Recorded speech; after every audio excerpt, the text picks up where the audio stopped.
Hey everyone and welcome guys. तो आज हम एक नई चैप्टर की बात करने वाले हैं। तो उस चैप्टर की जो टाइटल है वो है विस्तारानुभव, माने मतलब विस्तार से अनुभव करना। ओके, तो आज इस वीडियो में हम जो रीड करने वाले हैं तो उसे मैं थोड़ा बता देता हूँ। इस वीडियो में हम इस चैप्टर नंबर 7 की जो इंट्रोडक्शन पार्ट होंगे उससे मैं रीड करने वाला हूँ। ओके, उससे पहले रीड करने से पहले मैं थोड़ा रिवाइज करवाना चाहता हूँ कि जो लास्ट यस्टरडे में जो पढ़ा था उसे थोड़ा आपको रिमेम्बर करवा दूँ। तो यस्टरडे जो मैंने पढ़ा था एक ही श्लोक था, वो भी 6 चैप्टर की 4th नंबर श्लोक। एंड वो श्लोक कहता है कि सारे 20 पे, ये जो सारे 20 पे आप देख रहे हैं वो 20 पे मेरे से ही उत्पन्न हुई है। एंड जो सारे 20 पे मेरे में ही समाहित हुई है। ओके, एंड इसमें एक एग्जांपल देकर के जनक नहीं, अष्टवक्र गुरु ने कह रहे हैं कि एक एग्जाम्पल दिए हैं। अपने आप को एक बड़े समुद्र के जैसे मान रहे हैं। एंड उस समुद्र में, हमें तो पता है समुद्र में तरंग उठते हैं और तरंग उठने के बाद और नीचे भी समुद्र में ही मिल जाते हैं। ओके, इसी तरह हमारे जो आत्मा से सारे विश्व उत्पन्न हुई है एंड विश्व उसमें ही समाहित होते हैं। ओके, लास्ट में जैसे हम पैदा होते हैं, पैदा होने के बाद हम मरना तो जो कंपलसरी बात है, मरने के बाद कहाँ जाएंगे? जहीं से आए थे वहीं जाएंगे। ऐसे ही जो सारे संसार में जो चीज़ चल रही है वो एक तरंगे की तरह होती है, जब वो ख़त्म हो जाएंगे वो उसमें ही समाहित होंगे। ओके, ये था जो यस्टरडे जब मैंने श्लोक नंबर 4 के बात किया था चैप्टर नंबर 6 में, उसके बारे में। तो आज की जो हम स्टार्ट करने वाले हैं विदाउट वेस्टिंग एनी टाइम मैं शुरू करना चाहता हूँ। तो सप्तम प्रकरण विस्तारानुभव। जो वस्तु प्राप्ति से बाहर है उसका त्याग करने से कोई त्यागी नहीं बन जाता। जो एग्जिस्ट ही नहीं करता उसे ग्रहण और त्याग करने का कोई मूल्य ही नहीं। ओके, प्राप्य से मोह तोड़ देने वाला त्यागी होता है। प्राप्य से मोह को तोड़ देने वाला वो त्यागी होता है। अभाव से भाव की उत्पत्ति नहीं होती, यह एक वैज्ञानिक और आध्यात्मिक नियम है। ओके, भाव से अभाव हो सकता है लेकिन अभाव से भाव नहीं हो सकता। कार्य कारण से भिन्न नहीं होता बल्कि यह कारण का ही अभिन्न रूप है। मतलब कार्य का कार्य कारण से भिन्न नहीं होता, कारण का ही अभिन्न रूप होता है कार्य। इस इक के रस में चीनी है, एक इसमें भिन्नता नहीं स्वीकार कर सकता। यही संबंध आत्मा और जगत का है।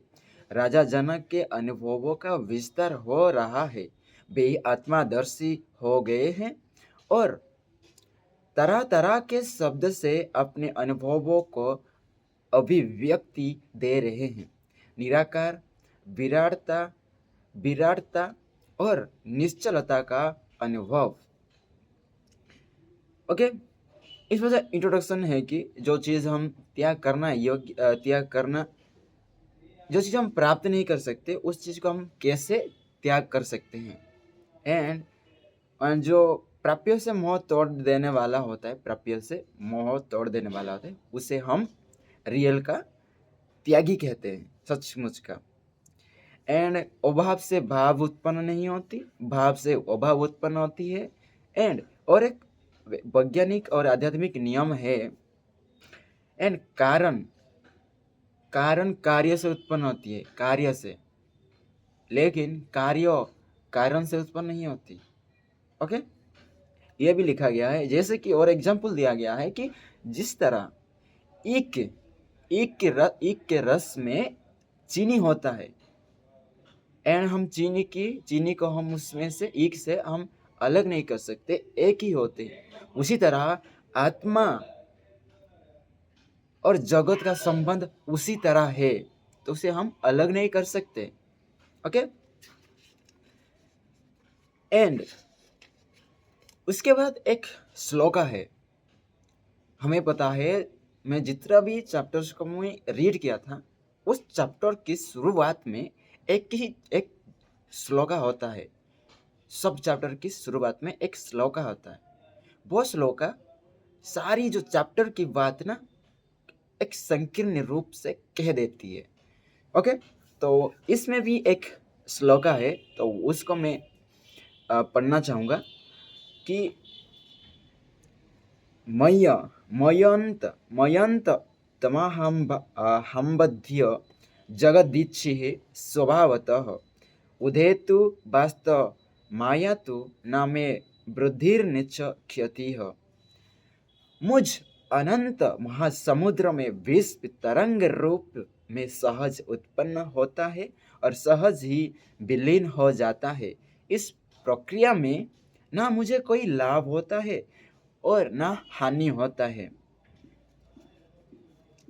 ओके, इस श्लोक का जो कहना चाहता है ये श्लोक कि इस मुझ अनंत महासागर में, अपने आप को अनंत महासागर मान रहे हैं यहाँ पर, विश्व तरंग रूप है। जो विश्व होता है वो तरंग रूप ही होता है, एंड सहज ही विलीन हो जाता है। इस प्रक्रिया में मुझे कोई लाभ होता है ना हानि होता है।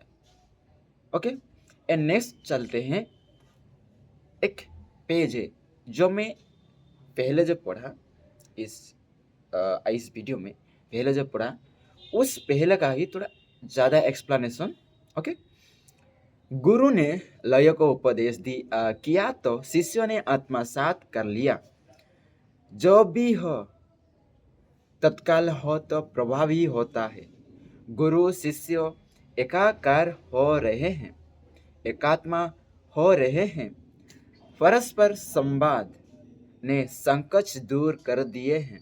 शिष्य मुखर होकर अपने अनुभवों का वर्णन कर रहे हैं और गुरु धन्य ध्यान मग्न होकर सुन रहे हैं।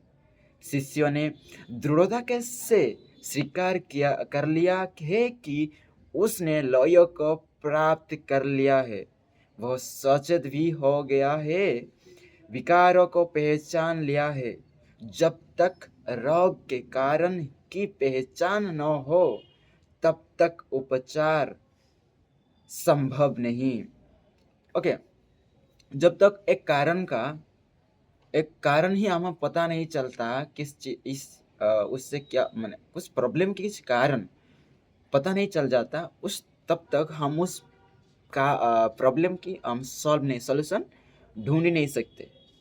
ओके, गुरुदेव ने बता दिया कि जब उपलब्ध हुआ है तो उसकी सुरक्षा को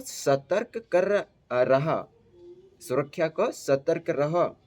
धनवान की यह सबसे बड़ी समस्या और चिंता होती है कि उसके धन पर दूसरे की दृष्टि होगी और ना जाने कौन किधर से आकर क्या छीन झपटी कर ले जाए।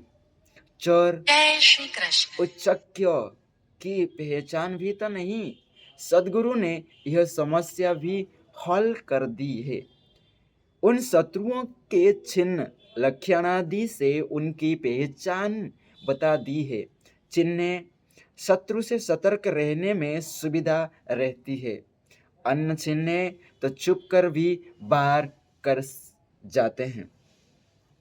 राजा जनक की अनुभूति अब विस्तार पा रही है। वे साकार होते हुए भी निराकार हो गए हैं, देह होते हुए भी विदेह हो गए हैं। अब वे स्वयं को अनंत आकाश के रूप में देख रहे हैं, अनंत महासमुद्र के रूप में देख रहे हैं। इस अनुभूति से उन्हें यह जगत अत्यंत सूक्ष्म और नशाबान प्रतीत हो रहा है। वे इसे स्पर्श यज्ञ भी मानते नहीं मानते, क्योंकि स्वयं आश्चर्य हो गए हैं। वे अब आत्मा दृष्टा हो गया है, निर्विकार, निर्लिप्त और निस्पृहा। उन्हें अब किसी में राग द्वेष नहीं रहा। वे न त्यागने और न ग्रहण करने की इच्छा रखते हैं। जो है, जैसा है, जहाँ है, उन्हें कोई प्रयोजन नहीं रहा। ओके, विश्व के अस्तित्व को लेकर वेदांत ने दो बातें कही है। एक बात में उसके अस्तित्व को स्वीकार करते हुए सिद्धांतों की चर्चा की है, और दूसरी बात में जगत के अस्तित्व को अस्वीकार कर दिया गया है।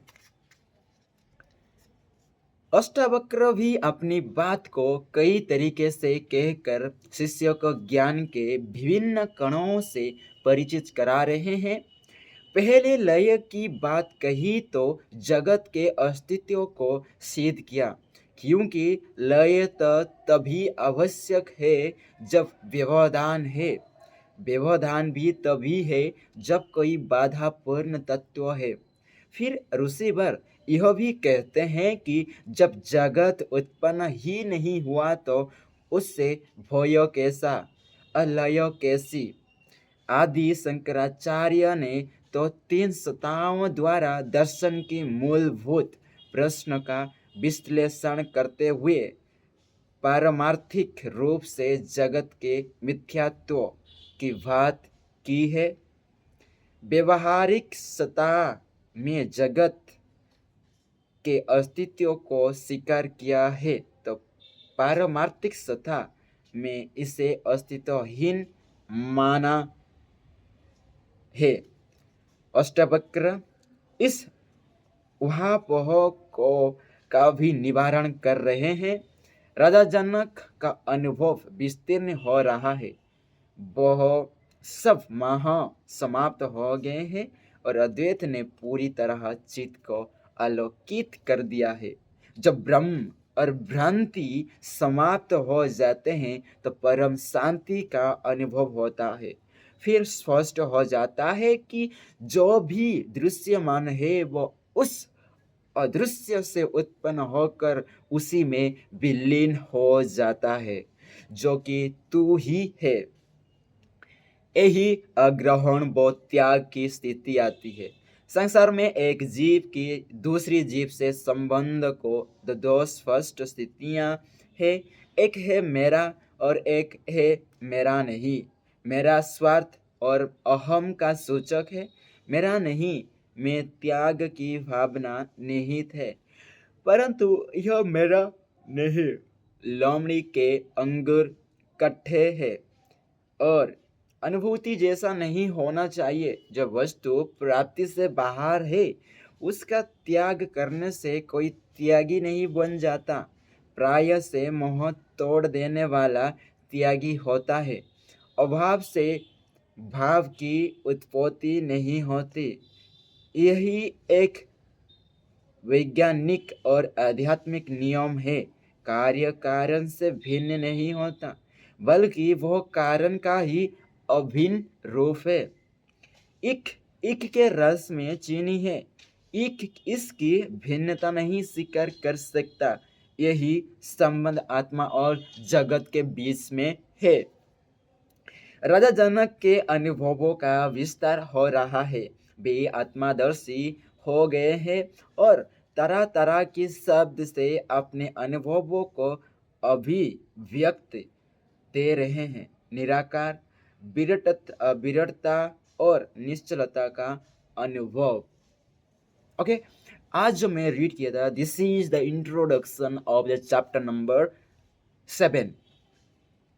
ओके एंड ओके, आज के लिए इतना ही एंड मिलते हैं नेक्स्ट रीडिंग रीडिंग में। तब तक के लिए अपना ख्याल रखिएगा एंड अपना ध्यान रखिएगा। ओके, अब मिलते हैं, बाय।